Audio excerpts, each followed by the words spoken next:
Hello und Servus to Geraumt, our podcast for information and design.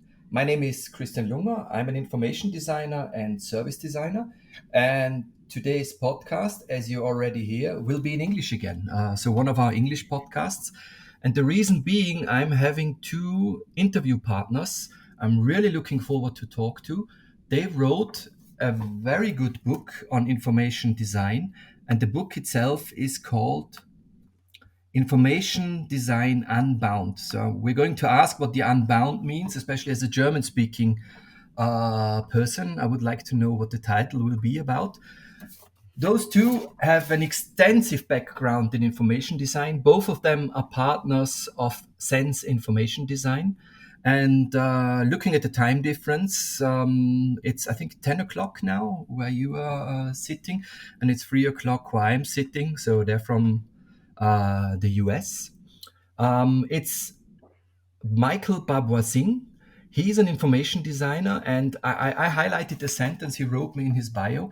He's an information designer in the broadest sense, helping people make sense of their world, which I find is a great sentence. He has 25 years of experience. He's a teacher as well as an information designer. He's a graduate. He has a B&A in art and graphic design from Moravian College.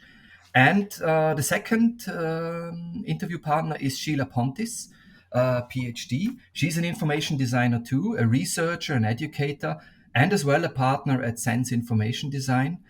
And she has a degree in graphic design as well from the University of Buenos Aires, postgraduate and MPhil degrees from the University of Barcelona, and a PhD from the University of Arts in London. So they're not only great information designers, they have come a long way geographically as well. And you're now talking to somebody sitting in Austria about a great book that you've written, Information Design Unbound. I'm really happy that you give us this time to talk to you, and I'm looking forward to our conversation. Welcome to our podcast Geraumt. And the first question, as always, is how did this idea of this book come to be an idea, and then by the end of the day, a finished book that everybody can use now? Hi, Christian. Thank you so much for inviting us to talk with you today about our latest book. I think it's not an easy answer, at least on my end, because the initial idea when we started with the book project, probably it morphed a lot, it changed towards the end. But I think after having taught around 20 years, um, information design, in addition to other design courses, I realized that there was not a single book that was encompassing all the different concepts I needed to teach in the class. And I always was finding myself kind of collecting papers and chapters from different books. So my initial thought, wouldn't be cool to have all the content needed for an information design class in only one book, that it was accessible and practical. So that was my initial thought. But I think as we started writing and working with the material, our thoughts also evolve a little bit from that kind of a starting more traditional point of view and change to also focus on something more than the traditional approach to information design. Yeah, I think just to add to that, I think we were trying to think broadly about where is the field now. So one of the biggest concerns, at least from practice, is that the world is changing fast, but our practice is still stuck on artifacts. So Okay. we're focused on data viz, infographics, icons, very signage, like very specific things that we need. But the challenges that we're facing are much, much bigger. So how do we make sense of climate change, artificial intelligence? How do we help communities, become more inclusive and actually think more broadly about the forces affecting them? So we started to think that maybe information designers are now working in those realms, actually crossing over into things that they normally didn't do. So things regarding management consulting, like organizational change and transformation, systemic design. So we wanted to really include that to say, look, there is an underlying thinking there that all information designers possess and should develop, that goes from the smallest icon system all the way to the largest systemic design effort. It's that idea of how do you make sense of things? how do you apply a logic and a rationale that brings clarity to the subject or the issue at hand. So we thought, let's bring that into the book and let's show what is the full scope of what that means today, how different information designers are doing that work, and what are the common skills beneath that and the knowledge. Mm-hmm. I read through the book, and it's such a, it's a lot of information, but you really structured it well, and it's really fun reading, to be honest. So you can actually choose a chapter if you think about something, and you can get through the chapter, and you use lots of information graphics, which makes it, from my point of view, very readable. I still would like to ask the question. The first one would be, when did you have your first idea, just to get like a sense for the time frame you had to use to actually finish such a work? Oh boy. Oh I think boy. the very first time that we started thinking about the project was probably the end of 2016. Mm-hmm. And probably we crystallized the contract and everything in 2017. And then there was COVID. So it was a long Yes. journey. So it's not that we have been working non-stop since 2017. There were some pauses in between, but we finished this year, 2023.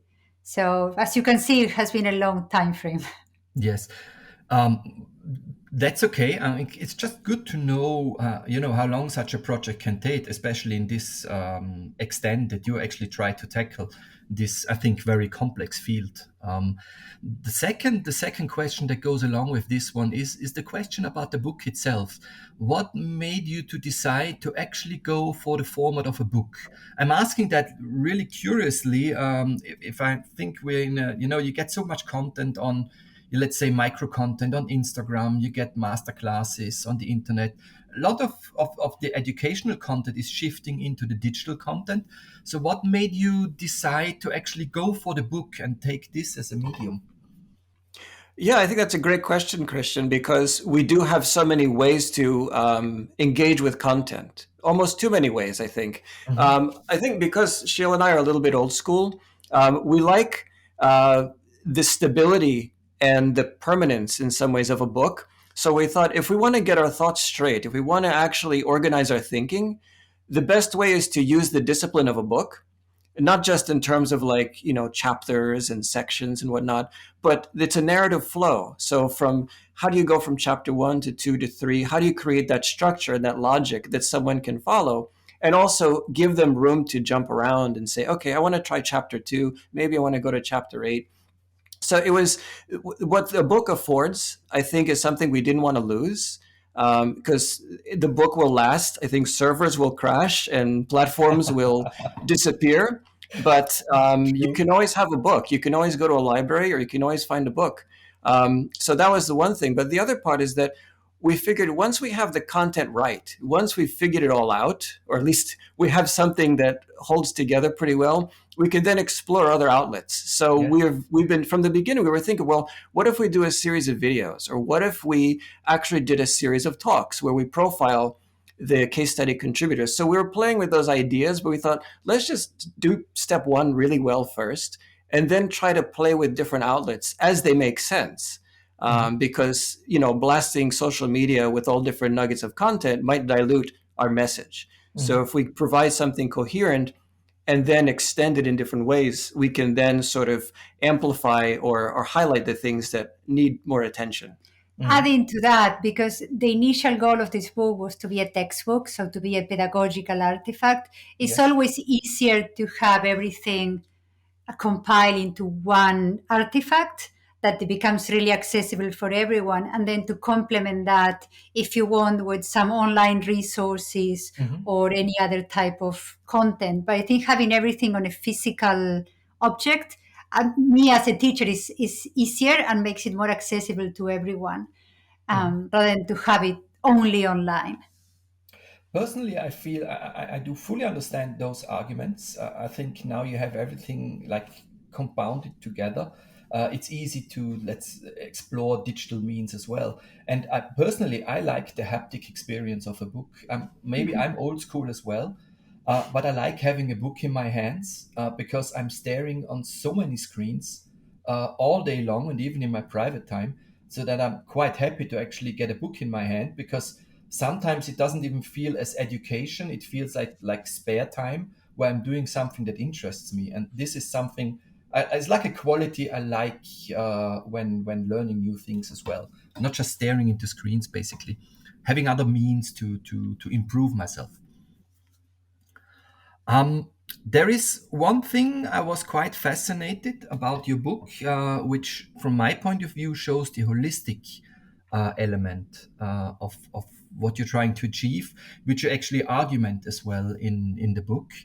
And that's, if I take my own experience as well, we're doing wayfinding design at university. We're teachers as well.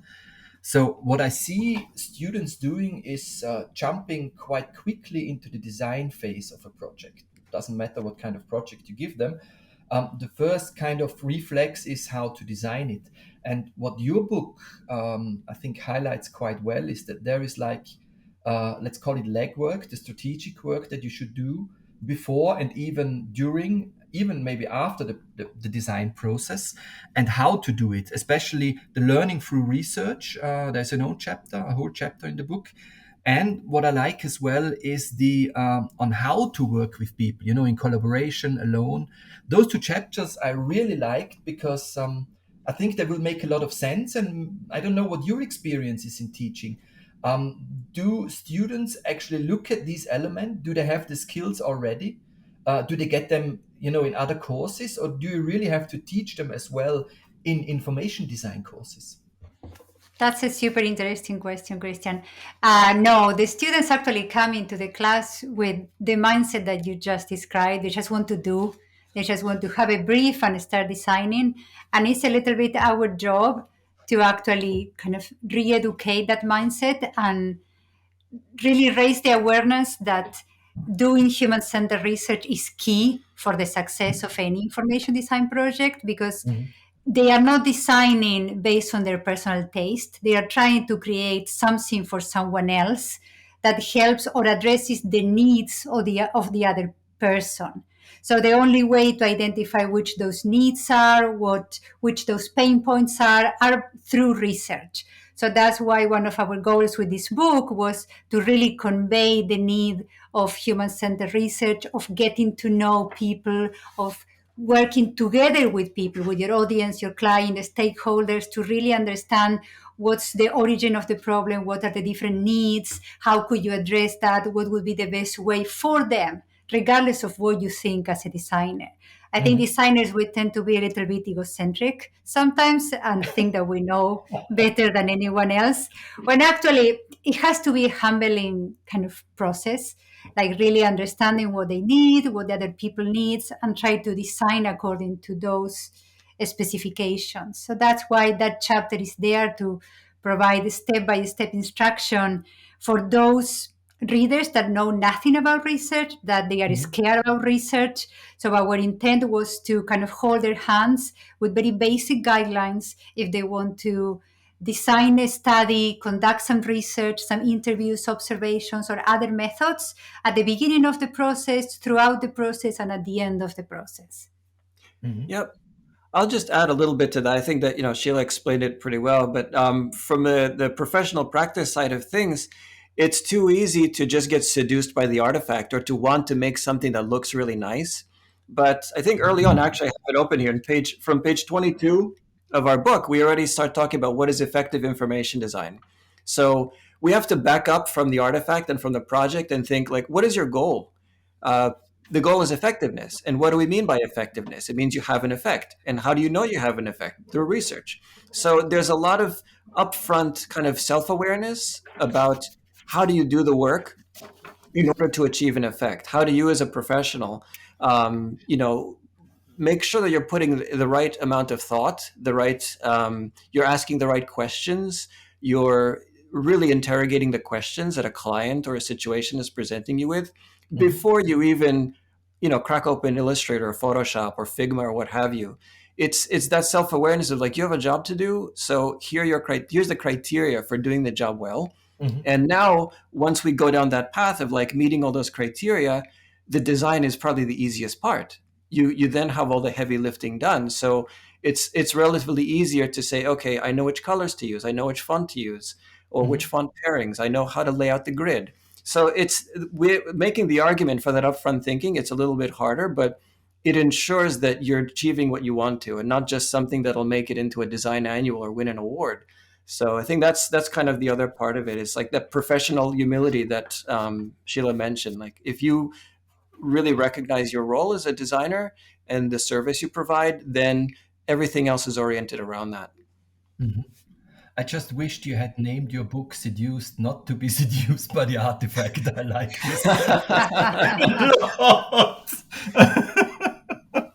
How not to be seduced by the artifact. A comprehensive guide to information design. The what the second part of the question, just I really would like to know how you do it where you teach. Are you actually teaching students, how to use different work formats like collaborative working with the client? Or is this something that has to be taught like intrinsically, like because we do group work in our big group? Or is this something they learn somewhere else? How do you do that overseas? I think each professor has their own technique, but the way I approach my classes, I approach information design as problem solving, so not as technical skills, kind of how to use software or so on. So the way I teach is I give the students a problem, or they choose a problem they would like to work on. And I think just by doing, they start realizing the different interactions they have to engage in. It's not something explicit that I tell them, you need to learn how to collaborate with clients. I think by doing it is that they start realizing that those interactions are important. Of course, you can provide support or guidance, but my goal is more to help them develop the mindset of how to approach the problems, how to parse through the complexity, how to identify the different parties involved, the different stakeholders, what would be the type of questions they need to ask them, how they can collaborate together. So by some of these answers coming from them, I think they are better prepared to join the workforce once they graduate, rather than being a much more explicit type of teaching. I don't know if that makes sense. It makes sense. Yeah, I mean, the only other part that I would mention is that it's almost like the second edition of the part two or volume two would be getting into perhaps more of that, like the collaborative aspect, because there's only so much time that instructors have in a semester or even a year. Like it's really hard to get go really deep into all the basics and get everything covered. So the idea of like collaboration and working effectively in teams, like there's a whole realm, like a whole domain of knowledge and skill building around that unfortunately isn't baked in, and there's no time. It's just sort of students are left to learning by doing. But I think in a lot of work, there has to be an awareness of like, how do you hear everyone's voice? How do you allow everyone to be heard and not judge? And if you're generating ideas, let everyone generate ideas and don't judge. If you're narrowing ideas, you allow for some structure to that, to the evaluation of ideas, and you don't mix the two. So there's a lot which we don't get into. It's the whole thing about creative problem solving and the skills around that, which is, again, that's a little bit off our topic, but it's definitely a set of skills that would need to be developed. Just to round that answer is like, I think you can't teach everything in one course. I think it's different if we are talking about a program on information design, where that, for example, is a 2-year program or at least 1-year program when you have several courses.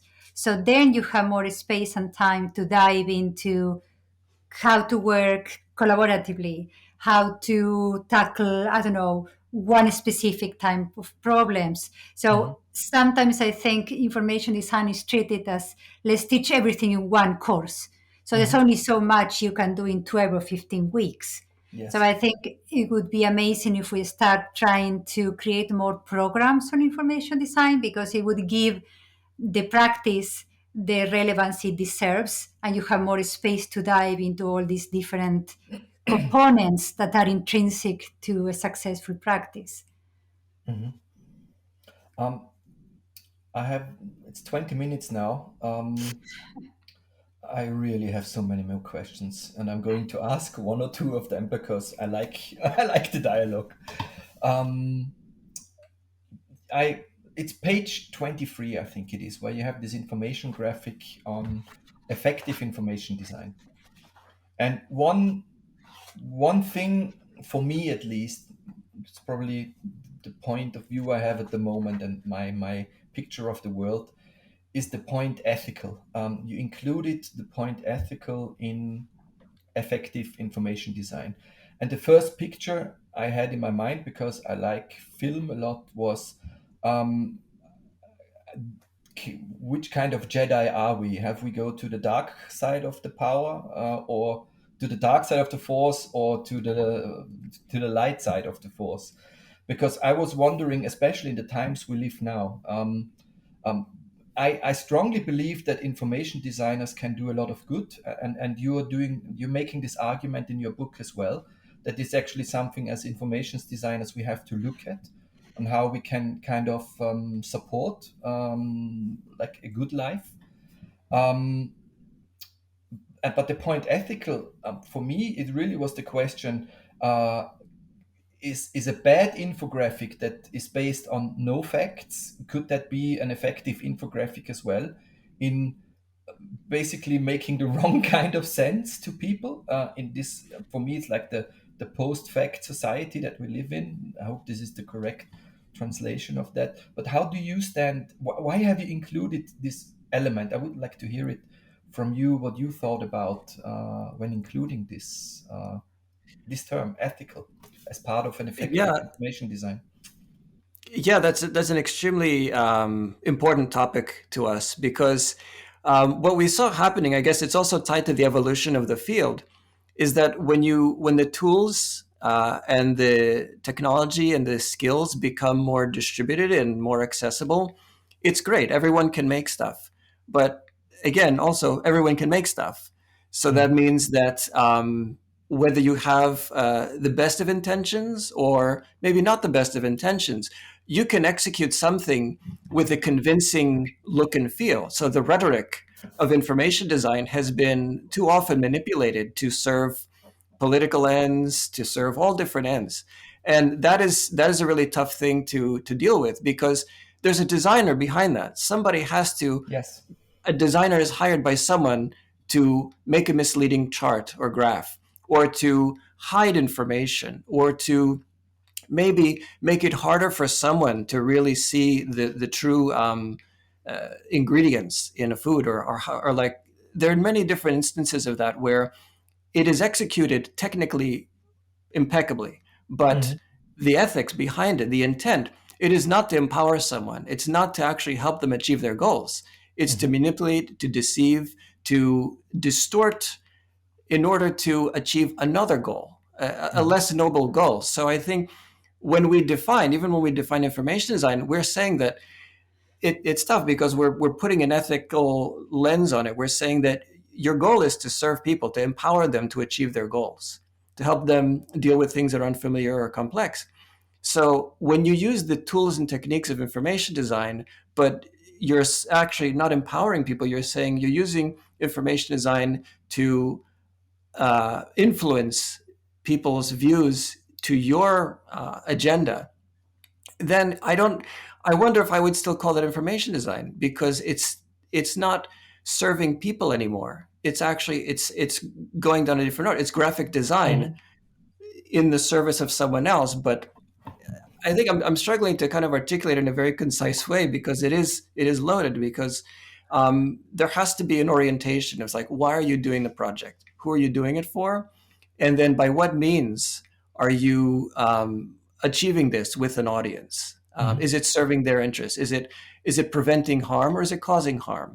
Mhm. Are there unintended consequences? So I think to put it simply, we think that there has to be sort of a sense of values and a sense of what is helpful and harmful in doing the work. Because if you serve the needs of or the interests of someone else, then I still question if it's information design. It looks like information design. It walks and talks like information design, but it's really not.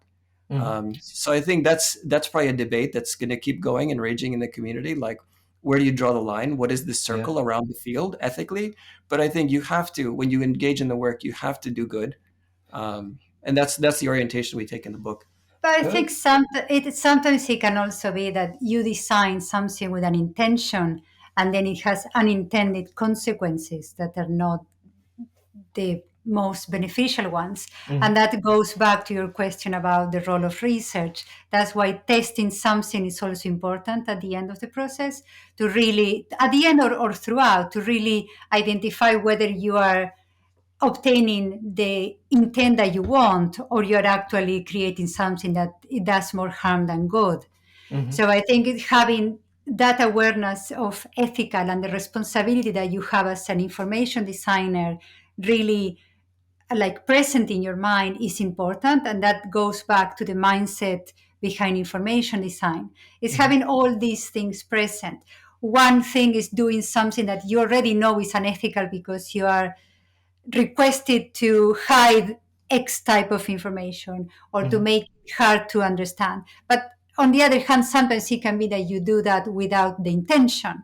So in either scenario, I think it's good to have the awareness of being ethically responsible and test things at different points to really make sure that you're achieving what you need to achieve and that you are helping people rather than the opposite effect. Personally, I say I'm happy that you included ethical into your book, because I'm a systemic thinker and systemically trained. And for me, it's all about the constructs that we share together. And having, let's say, is it vocation?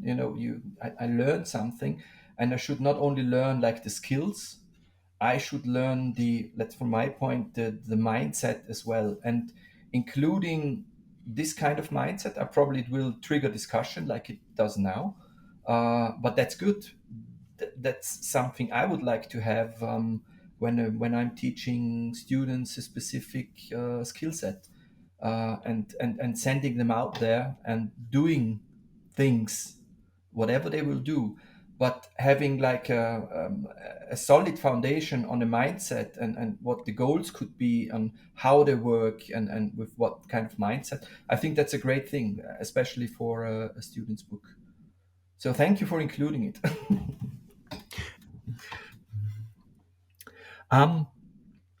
28 minutes. I have to count down.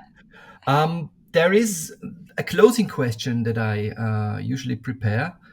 In your case, I wrote, do you have another reading tip for our listeners? Because usually I ask regarding a reading tip, but probably the most important reading tip is for our listeners really to read your book, which I still find is great.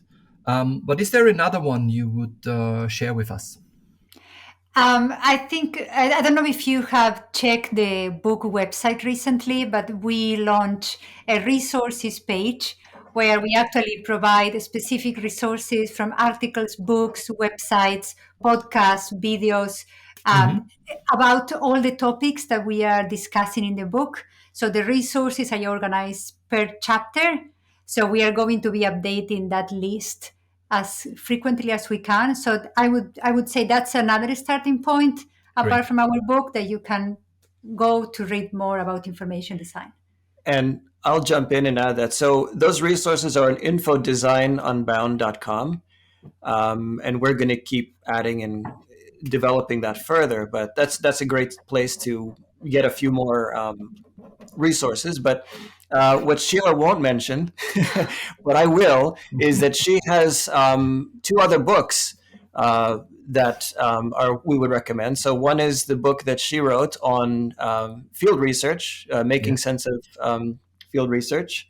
And that's specifically geared towards information designers, like helping information designers make use of research methods, like talking to people, engaging people, in order to improve their work. So that one is an excellent resource. I'm not biased at all.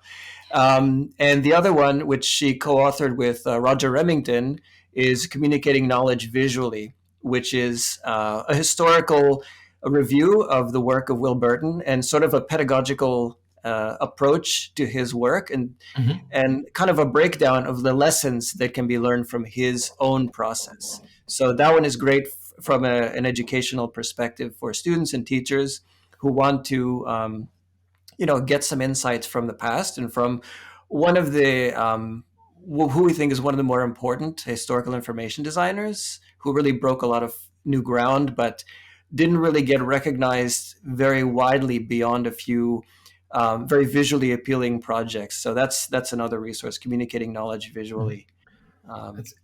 It's a good point in our podcast now to mention that we will put the links to all the mentioned resources and to the book itself in the show notes.